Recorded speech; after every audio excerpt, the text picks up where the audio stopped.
Hello, everybody. I'm Zenith and welcome back to the Disney Debate, where Kat Mac and I talk about Disney products and Disney in general. So, how's it going today, Kat? It's going alright. I'm indulging in some British history. Been looking up some Wikipedia knowledge for this film we're about to cover. I've been drinking some tea, and I've been talking like some British people, and Doing a horrible job at it. yes, I am. Today we are going to be viewing a very, very obscure film. It's called The Sword and the Rose, and you probably have never heard of this. It's a Disney film that they made in 1953, and it's by the same people who did Treasure Island and the story of Robin Hood and his merry men. And to an extent, this feels kind of like a combination of the two. Unfortunately for me, it's kind of middle of the road. It doesn't have quite the spark of that Robin Hood and his merry men had, and it has a lot of the boredom that Treasure Island has. Yeah, I totally agree. I think with their first two films, they were gearing more toward the male audience by making it an action adventure flick with charming and charismatic male leads, and then with this they tried to cater more toward the women, by telling a love story, except that these are the British. How passionate can they really get? Yeah, unfortunately, the thing is, in Robin Hood and his merry men, they did have a love story. And I think they did it much better than they did here. And I think the bigger problem here is that they tried to delve more into history. And they don't make it interesting history. It's talking about King Henry VIII of England and his sister, Mary Tudor. And unfortunately, it doesn't focus enough on King Henry, because in this version, he's a likable character. I really like this guy. Mm-hmm. Yeah, King Henry, man. For those of you who don't know, King Henry was the king who, first of all, made divorce legal, and second of all, probably holds the records for the most wives ever, at least by an English king anyway. He had 6 wives. Most of them he killed. Well, 2 of them, but that's besides the point. Yeah. And, he's, of course, a real ladies' man. He loves to eat, have his parties and everything. So, of course, you can imagine how that translates to the screen. And it's true they have done movies and TV shows that feature him. With this version, I really believe this guy is King Henry. That just seems how he would be in real life. He has this haughty atmosphere about him. He's very egotistic, but in a fun way. He enjoys being the king, and he does have a soft spot for his sister. But as his sister pulls more and more crap, he's just like, I've had it. I've had it. You take her away. Like, I want her away from here because she's gonna bleed me dry. And you really start to feel for him. It's like, I wish it had been about him, because I relate more to the king in a lot of his ventures. Sure, he's greedy, but when you have 3 chests full of gold sitting in front of you, I would choose the gold. True. Yeah, but no, instead our story is about his younger sister, Mary Tudor, also known as Mary, Queen of France. Also known as Mary Sue. Yeah, she kind of is. Yeah, Mary is, like we said, the younger sister of Henry. She and him are very close. They have a really good brother-sister relationship. However, Mary is also kind of the rebellious type. Like, she's kind of a woman ahead of her time in that even though her brother has tried countless times to marry her off for his profit, she has turned away every suitor left and right. And through her own manipulation of him is somehow able to get away with it. I mean, I like that she's strong. I like that she's headstrong. I like that she's manipulative. And she does at one point dress up as a boy and try to pass off to gain passage across a ship. The thing that is uninteresting about her is her motivations. Yeah. Yeah, Mary Tudor. Yeah, she's a strange one in that she has all these suitors and everything because for in real life she actually was one of the most beautiful women in England, so naturally she'd have men coming after her left and right. But the only one that she actually falls for is a guy that shows her no attention or affection whatsoever. Go figure. Mm-hmm. And so throughout the entire film, she's trying to get the affection of this guy. I believe he's a Frenchman. No, he's a Englishman. Englishman. Okay, his name is Charles Brandon, and she sees him, and immediately she's like, "That is the guy I want to love."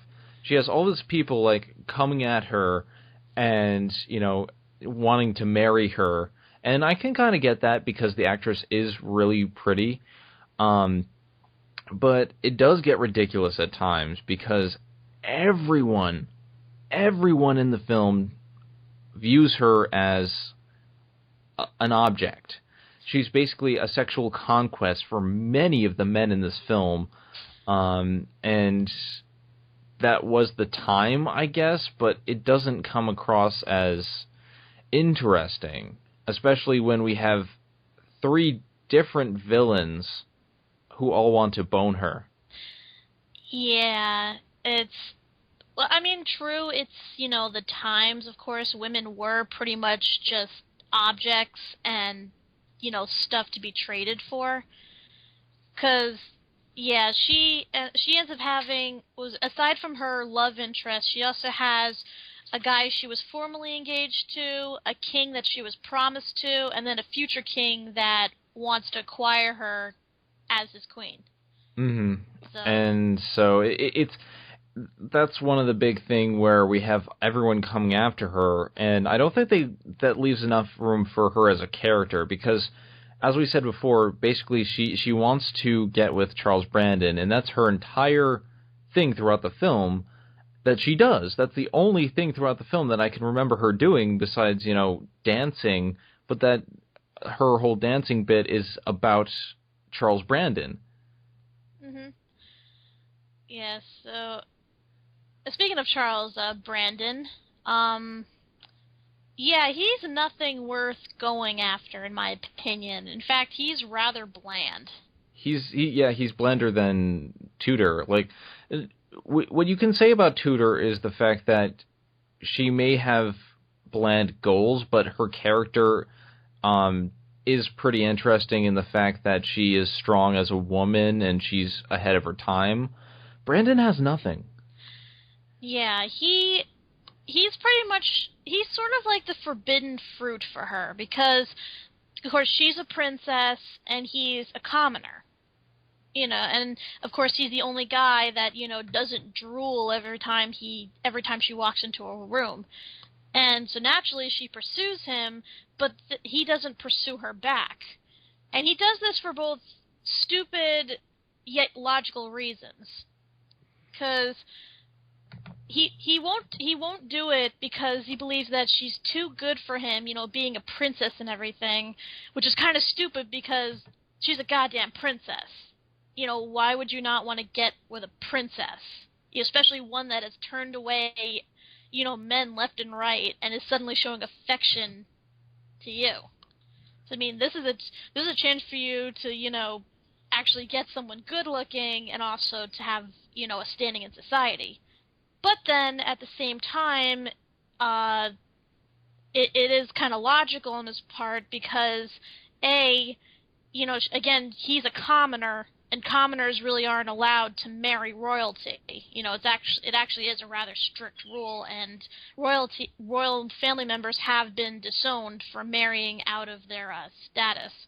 And B, because he knows that she's being promised to the King of France, and if he were to steal her away, that would be considered high treason. So he could die, for having pursued her. Yeah, there's a lot of political things involved. At the same time, one wonders why doesn't she just take him as a lover on the side and then use someone for a status symbol? Like, she doesn't have to have sex with anyone she marries. She doesn't have to do it. She's a member of high status. Well, And she does. It is unfortunately a big aspect of the marriage is that they have to share their marriage bed at least on the wedding night. So. Yeah, old customs. Blurg. But anyway. Go ahead. What does Charles Brandon have to offer, though? I mean, sure, he's the... We've heard the story before. Someone, the one person that you fall in love with is the person that you can't have. But in all departments, like, he doesn't offer her... I mean, he's okay looking. He's as handsome as any of the other guys, but he's not... He doesn't stand out as overly handsome. He doesn't stand out as overly intellectual. He doesn't stand out as overly anything. He's just there, and I don't see why. I mean, later in the line, we find out that this other guy called the Duke of Buckingham, he expresses his love for Mary Tudor, and he has a lot of these things. I mean, a lot of these things that Charles Brandon doesn't have. Like, he's very intelligent. He's very sly. He's very politically motivated, and he knows how to. He really is more of a stable and loyal person than Charles Brandon could ever be. Mm-hmm. But no, she doesn't like him in that way for whatever reason, and would just rather be friends. So yeah, the guy's stuck in the friend zone. And so, like, we have this one love interest that's bland. We have the Duke of Buckingham, which is her very close friend, and who really wants to bone her. And for the first half of the film, you're like, okay, well, he knows that she just wants to be friends, so he's going to back off and help her out. That's what you think. Then in the last third of the movie, he comes back after everything else, and he's just like, oh, by the way, I still want to bone you. I tried to kill Charles Brandon. Want to marry me? He has this elaborate plan, and well, basically the extent of it is, okay, well, he gets the king to promise that the second person that she marries is her own choice. And so she goes over to the King of France, who's like about to die because he's really old. And so when she eventually comes back, he has Charles Brandon killed, and so he's the next one in line. And then he reveals his plan to her. Why? Dr. Draken, no. Why? Like, this is the extent of Dr. Evil. Like, you have this overly complex plan. It's going to work out, but then you reveal it to everyone. It doesn't make sense. Yeah, yeah, as we mentioned, Mary does have to, unfortunately, marry the King of France. Because, like we said, Henry is mainly trying to marry her off for his own gain, to whatever suitor can offer him the most gold. So, and at first she keeps refusing the king, but then after she tries to run away with Charles, they get caught, and he's about to be executed. And the only reason they don't kill him is because she decides to marry the king. So, yeah, and unfortunately, since the king is 53, and in this point in time, that means you're like 100 years old, and you're pretty much going to drop dead any day now. I'm not dead yet. I feel happy. Happy. So pretty much the whole plan counts on the King of France pretty much dying. And I gotta say, I'm pretty sure that Mary planned to kill him based on a lot of the stuff she does with him. There are two distinctive scenes in the film where Mary just tries to kill the king. First of all, she tries to get him overly drunk on wine, thinking, oh, he'll just, he'll pass out and he'll die. And I thought she had poisoned the wine at first because she kisses the wine and she gives it to him, and she keeps doing this, and I'm like, oh, he's going to be dead. And he slumps over in his chair, but no, he's fine. It's just he's drunk. And then... I was thinking that she was, like, doing the poison ivy technique. But yeah, because the king's like of course, because he's old and ill state of health, and probably a lightweight. That drinking all that wine probably did almost kill him. Mm-hmm. It went straight to his head. And then the other time she tries to kill him, they're both riding out in the countryside, and he's like, "Oh, it's good to be the king." Indeed.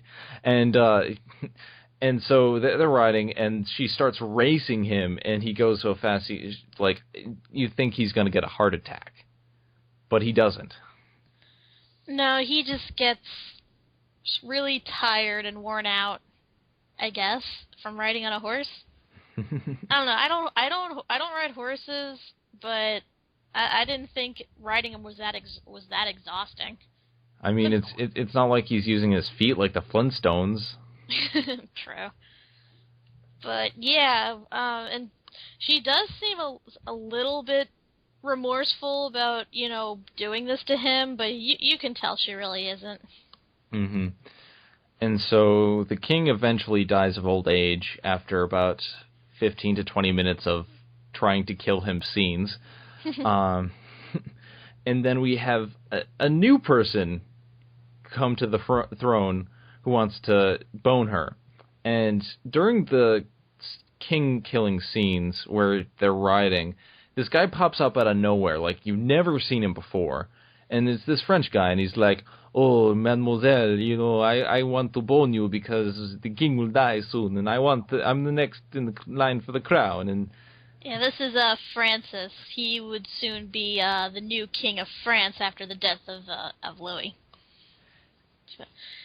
But yeah, he's pretty much just a scumbag through and through. Like, he's looking forward to his brother's death, and then just taking over everything, including his wife, which he really shouldn't in the first place, considering that they state that he's already married, and at that point, divorce hadn't become legal in France yet. Yeah. So, I don't get it. Yeah, his motivation is weird. His character is basically the same thing as the other two. I want to bone this girl. There's not much else, and that's one of the biggest faults I can say of this movie, is that there's really not enough characterization. Other than King Henry, the only one with mild characterization is Mary, and everyone else is just either, I'm the love interest, I want to bone you, I'm a side character that does nothing. Mm-hmm. And speaking of side characters that do nothing, the rest of the cast. Yeah. I don't remember any of these people other than a British guy saying, "Oh, this is the king, let's do what he says." Pretty much. I mean, nobody else really sticks out at all. I mean, everyone kind of looks like each other, too. It's really hard to tell people apart sometimes. Like, the only person, I could remotely remember is the Cardinal, just because, he's kind of the saving grace of the couple, what with his, religious influence and everything, and his support of the couple. But other than that, everyone else just kind of blends into the background. Yeah, it's unfortunate. Even Charles Brandon, at times, it's somewhat hard to tell who he is, unless you take a look at the color of his clothing, because they wear the crazy Shakespearean outfits, and he's the one wearing red. Yeah, that's pretty much the only way to distinguish him.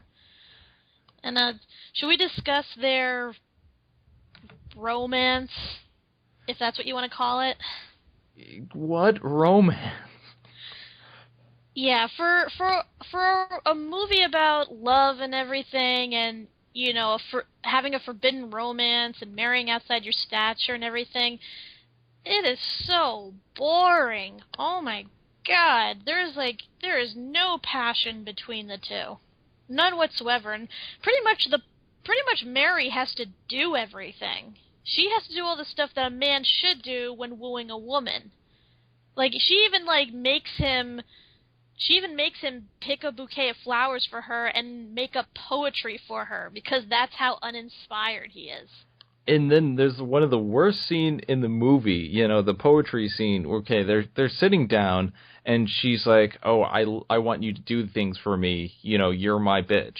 And she says, "Say a poem for me." And for I think it was 2 minutes, just he's staring off into the distance, and he's trying to think of something to say. Yeah, and you know what he ultimately comes up with? This little sonnet about how he wants to get away from her and go to the New World. Because that's his one thing, is he wants to go off to the New World. Why? How? When? Not really stated that much. But she wants to go away with him, and so she dresses up like a man, and she gets them caught, and so... Oh yeah, speaking of which, I found this part particularly funny.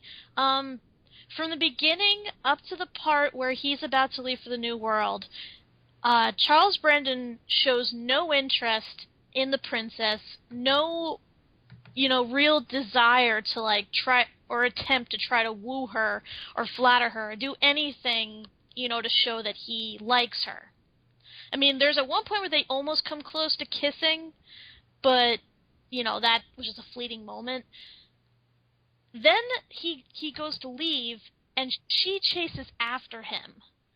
And she then reveals that she's gonna stow away as his page boy, and reveals that she has dressed up as a man. And suddenly, he's just all smiles and full of joy, and then he kisses her passionately. It is so creepy. and I have to do it. The ambiguously gay duo. I just love it. He doesn't show affection until she dresses up as a man. You'd think she would finally get the hint at that point that he's probably not interested in her herself. And when she does dress up like a man, the outfit, fine, you can't really tell, but her hair, when she ties it back, it is very feminine. She does kind of look like a boy in a Shakespearean play, but at the same time, those were played by girls. So, yeah, she looks very feminine with her hair like that, and... I just find that whole thing hilarious. Yeah, and I kept saying, what is she going to call herself? Courtney? And in case you think this is a jab at your highness, there were people in this movie named Courtney. Male people named Courtney. What do you expect? People really didn't get made fun of as much back then for their really weird names. Heck, Gaylord was a popular name back then. Oh, God. Why? Why? I don't understand. Yeah, so pretty much everything up to that point where they decide to run away together, all of that is pretty slow-moving and tedious. Really, you could fast forward through that stuff. All you need to know is that she's engaged to be married to the King of France, she falls in love with this dude, they run away, and then just proceed with the plot from that point. Seriously, the only interesting thing happens is that they have this ball, and they, instead of dancing the most boring dance ever, which, if you've ever seen A Knight's Tale with Heath Ledger, they do the same exact dance, only in The Knight's Tale they spruce it up and they make it awesome with Queen and stuff. Here, no, you see the long drawn out boring dances, and the Queen is like, yes, this is the way things should be. And so Mary Tudor says, let's spice this up a bit. She has Charles Brandon introduced this new dance thing where they do this lift, the side lift thing, and everyone's like, "Oh my God, they're touching hands on hips, so unorthodox, most un." Oh my lord! And I'm just like, I can understand that, but compared to dances today. Yeah, that's really tame by comparison. So yeah, that's the only interesting thing. And the funny thing about this scene is that the king starts falling asleep during the boring dance, but when they do the new dance, he smiles and his eyes light up, and you can think, oh my God, he's interested in this dance. He's like, oh, finally something that's not boring. He's like, finally, a new position I could get women into. Oh, and yes, they do show a hint of his man-whoring ways, because at that point he was married to Catherine of Aragon, who in this movie is pretty much portrayed as a bitch. Yeah, she's a bitch. Yeah, and after she leaves in a huff, because apparently these new crazy dance moves are so damn offensive to her. You see him going onto the dance floor, learning how to do the dance move, then spotting one of the ladies in the crowd and just be like, "Hey, baby." Like, I'm gonna score tonight. He's like, "Oh, what's your name? Oh, Anne Boleyn. How do you feel about kids?" And the thing of it is, yes, the king is fat, but that's totally understandable for the time. He's a jolly sort of fat. Yeah, being plump was back then was a symbol of status. Like, you had the wealth to afford eating really well, and so more plump was desirable. Mm-hmm. It attracted the ladies. You like what you see? So yeah, I would have much rather seen just the king spreading his royal seed all around rather than watch this romance, because honestly this movie just got so boring at times. And you know what the ironic thing is? The guy who plays Charles Brandon, he played Robin Hood in the last one. Yeah. Yeah. How did they take away all the personality out of him? Like, yeah, go ahead. Why? And then you have Mary Tudor, played by Glynis Johns, who plays this really strong, rebellious woman who is pretty much causing a commotion just for the fun of it, and being a pretty interesting character. But then the next role she's in is Mary Poppins, where she plays Mrs. Banks, the wannabe suffragist, who is actually completely obedient and subservient to her husband in every way. And even in this, you can see some sexist overtones in the fact that, again, everyone wants to bone her. Mm-hmm. Yeah.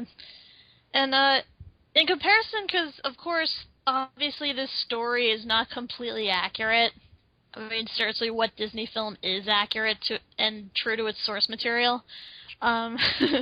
True that. I mean, personally, I think if you're going with a historical movie, then, it depends on your angle. With a Disney adaptation, it's not going to be historically accurate, and you just gotta have fun with that. It's not about historical accuracy in that sense.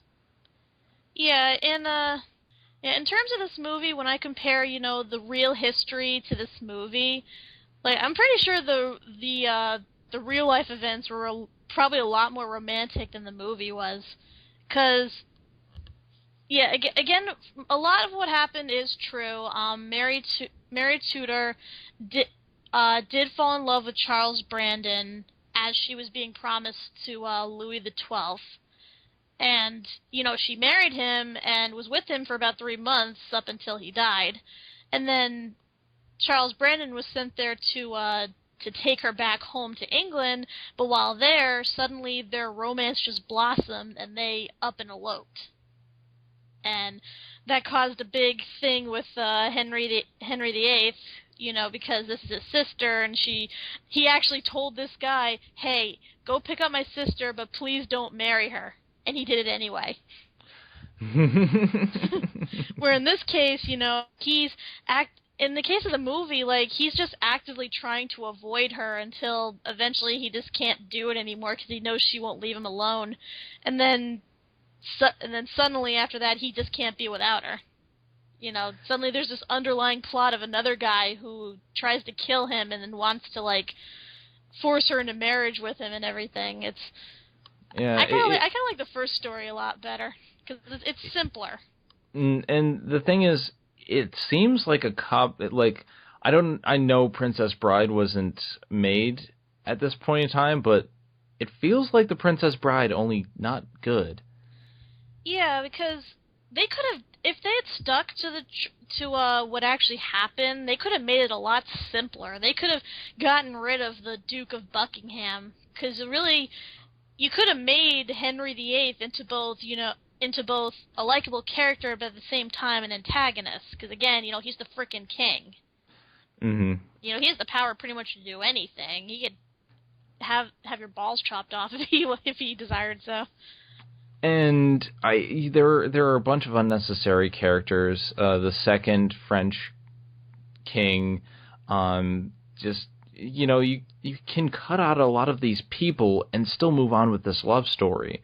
And going back to Robin Hood and his merry men, that love story was told naturally. It was a part of the story, but it wasn't a forefront.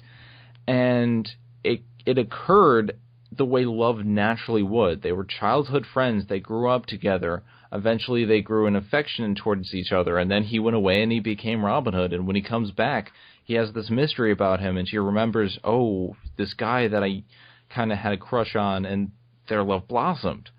It's a Bambi type love. Mm-hmm. And in this, it's more like, I just met you, and I love you, even though you are bland. Mm-hmm. Even Daleks have more personality than this. Exterminate the boring. Exterminate. And strangely enough, this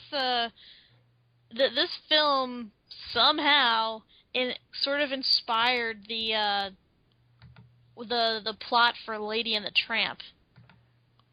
I didn't see any meatballs in this movie. There was no spaghetti. I think it's the whole, two people from different classes, somehow falling in love despite all obstacles. But, yeah, I've seen other movies do it way better. And, one thing that really backed up Lady and the Tramp, other than the story was really good, but the other thing that backed Lady and the Tramp, the music. Mm-hmm. We'll talk about more about Lady and the Tramp later down the line, but the music in this film, I don't know anything about it. I can't remember much. It's more like it's like elevator type music. It fits the tone of what's going on, but it's not memorable. At least in Treasure Island, you'd have a few tunes and be like, yeah, this is piratey, yo-ho. Yeah, this music is it doesn't even qualify as background music. I actually forgot it was there more than half the time. Aside from the music that was played during that one, revolutionary dance move that they did, it was just, it's like if you went into a British museum or, to the England country in Epcot, and it was, you were just listening to something that just sounded generically British. It's like I said, I forgot that there was even music in this movie. And it is such a shame, because I know good music can come out of Britain. You take all the good bands from the rock revolution, like The Who, the White Stripes, the Beatles, all these good bands that came out of Britain. And, obviously rock wouldn't fit the tone, but you can find good music in Britain. and they come up with this. Like, I wouldn't put this as like something you'd put on your phone when you put someone on hold. Hmm. Yeah, it's just. I mean, I know they were trying to go make it more historically accurate, I guess. Just by having the simple, strumming of a lute in the background, but liven it up a bit. Put some lifeblood into this movie. It desperately needs it. Going back to Robin Hood and His Merry Men, the bard in that whole thing had made much better music. Yeah, even if it was kind of at times, at least it was, at least it was somewhat creative. At least he made it, would make it up on the spot, and it would be a bit of a jaunty tune. With this, there's nothing. It's not even like so dear to my heart level where like he's singing exposition or anything. There's just no effort put into musical anything whatsoever. I hate to say it, but at times this feels like The Reluctant Dragon.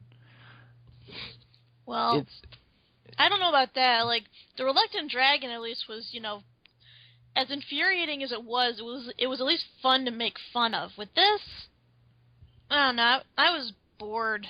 It's just, this movie's just boring. I was bored out of my mind. And the reason I compare it to The Reluctant Dragon is the fact that it feels like a weird mid-step. Like, The Reluctant Dragon, in terms of, not the animated short, but in terms of the actual movie, the tour of the factory and stuff, it just felt misplaced. It felt like they went in a weird direction with everything, and I couldn't get behind it. This takes it to a new level of very weird direction. Very boring, very non-existent, very lazy, if you will. Yeah, I mean, true, the king is pretty cool, and Princess Mary is sometimes interesting in the fact that she pretty much tries to take command of the romance and steer it in the right direction, but they're not strong enough really to hold the film up. And just the huge cast of just bland background characters, even the main characters, just weigh it down way too much. And like even the action scenes that they do have, it's the choreography is just so goofy and not realistic in the least. And one thing we have to talk about, the opening fight scene. Yes, where the British manhandle each other to see who can manhandle each other the best. So they have this wrestling competition, and get this, their way of wrestling is you know how British stereotype is like they don't fight very often, and they're just like slap fights and pillow fights and whatnot. This is kind of like that. They're like Nancy fighting. They're like holding hands and just like grabbing each other and just trying to push each other over. I'm like, what am I watching? Is this is like Britain gone wild. And before anyone says anything, we apologize if there's any British audiences out there. We don't mean to really make fun at you or point out any bad stereotypes or exploit that in the least. I just can't help but look at this film and think, wow, this is British. Yeah, like, personally, I have no qualms against your ethnicity. British people are cool. I like Doctor Who, so, I'm behind British people. But if this is the way British people wrestle, I have no words. Yes, everyone knows that every good wrestler must be in flashy, glittery tights and have a bunch of cool catchphrases and leap off of the ropes without actually hitting anybody. That's real wrestling, damn it.